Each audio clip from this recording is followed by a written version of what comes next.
Good morning everybody. और आज हम बीए सेकेंड ईयर की कुछ पोएम्स के बारे में जो है वो डिस्कशन करने वाले हैं। I will tell you the detail of the poem, the exact meaning of the poem, कि यहाँ पर पोएम का वास्तविक अर्थ क्या है।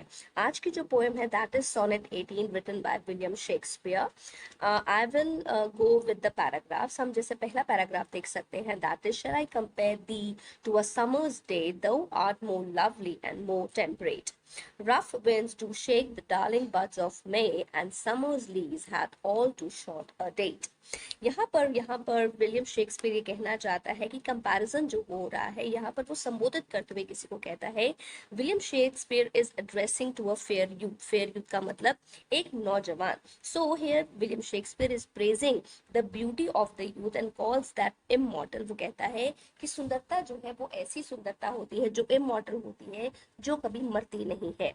यहाँ पर ये सच्चाई है that whatever the things which are beautiful, जो खूबसूरत है, लेकिन वो समय के साथ साथ फीकी जरूर होती है, because time and time waits for none. हम ये कहते हैं ना कि समय किसी का इंतजार नहीं करता। So that is the thing कि यहाँ पर ब्यूटी के बारे में भी कहा गया है कि कंपैरिजन जो है वो जरूर होता है, but it fades with the time. ठीक है। इन पोएम्स में here the poet immortalises the qualities of the fair youth. यहाँ पर वो यूथ की फेयर क्वालिटीज के बारे में बताता है जो कि सुंदर है एक गर्मी के दिन की तरह।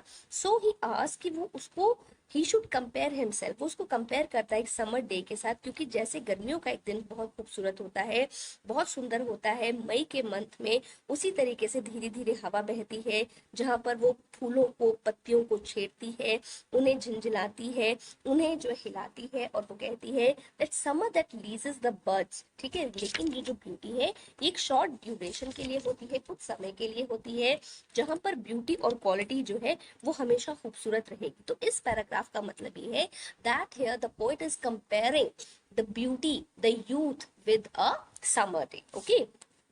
तो यहाँ पर आप इसको दी को लिख सकते हैं यू के बारे में, जहां पर हम किसी को एड्रेस करते हैं।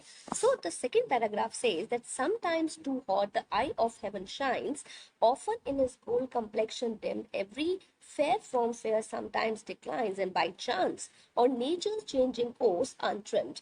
वो कहता है दैट यहाँ पर विलियम शेक्सपियर दोबारा से उसको एड्रेस करते हुए कहता है, संबोधित करते हुए फेयर यूथ को कहता है, he describes that how a summer hot day, summer जो गर्म जो दिन है, that dims the fair complexion of the beauty और अ पर्सन। ठीक है। किसी की सुंदरता को फेड करने के लिए क्या है, सूरज की गर्मी काफी है। So here he describes that rough winds, जितनी भी रफ विंड्स होती हैं, सन की जो हीट है समर डे जो है वो इफेक्ट करता है यूथ के गोल्डन कॉम्प्लेक्शन को, खूबसूरत चीजों को। इसी तरीके से धूप की गर्मी के साथ साथ वो समय के साथ साथ मुरझा जाता है। And the same thing happens with the nature, that nature changes the course, nature changes leaves the things unharmed. लेकिन एक समर डे जो होता है वो हार्मफुल भी हो जाता है ब्यूटीफुल थिंग्स के लिए और क्वालिटीज के लिए।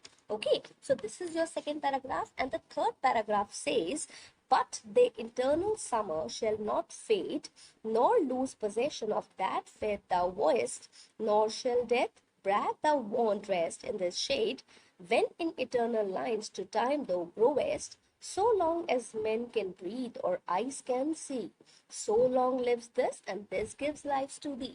इसका मतलब यहाँ ये है that again William Shakespeare is comparing the nature, the beauty of the fair youth, and he's saying that you are very beautiful and you're beautiful uh, complexion, your color, your skin is compared to the summer season. Summer days जो month May के होते हैं. So the poet continues to praise. वो यहाँ पर उसकी तारीफ करता जा रहा है. He says that your qualities are just like your character. जैसे आप सुंदर हैं वैसी आपकी क्वालिटीज हैं, वैसी आपका कैरेक्टर है, आपकी जो ग्लोरी है वो हमेशा आपकी क्वालिटीज के साथ चलेगी। बट ये फेयरनेस जो होती है ये खूबसूरती बढ़ती चली जाएगी, it will grow with the time. But जब तक हम इसको देखेंगे, लेकिन जितने भी आपके जो कैरेक्टर की जो क्वालिटीज हैं वो आपको जिंदगी भर आपके साथ देंगी, लेकिन आपकी ब्यूटी साथ नहीं देगी। So he is comparing that your good qualities will live on forever with you, not the beauty of your face or your color. Okay, तो जब हम इसको देखते हैं that you have to, आपको अगर अपना इस पोएम को अगर आप लिखते हैं, आपको लिखना है the poet is comparing the youth with a summer day. The poet is praising the qualities of that beautiful character. He is saying that your qualities will ever last and your beauty will get them according to the time with the summer day. ठीक है, तो यहाँ पर अगर थोड़ा सा हम word meanings को देख लेते हैं इसके बारे में, वो कहना चाहता है वर्ड मीनिंग्स का मतलब क्या है आपको पता होना चाहिए। कंपेयर का मतलब है that is similarity between two things, दो चीजों के बीच में जो सिमिलैरिटी होती है। टेम्परेट का मतलब है माइल्ड टेम्परेचर, जो ना ज्यादा गर्म है ना ज्यादा तेज है ना ज्यादा ठंडा है, ठीक है। शेक, जहां पर वो वाइब्रेट करता है, जैसे हवा चलती है तो बहुत सारी चीजें वाइब्रेशन करने लगती हैं। वाइब्रेशन का मतलब क्या है, मूवमेंट, ओके। लीज का मतलब है कि ऐसा कॉन्ट्रैक्ट जो है जहां पर हम एक पार्ट को कन्वे करते हैं कि हमने किसी को वो किराए पर दे दिया है, राइट।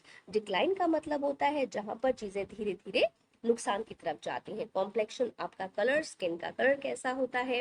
ब्रैक का मतलब बोस्ट, जहां पर आप अपनी चीजों के बारे में डींगे मारते हैं, डींगे हाँकना।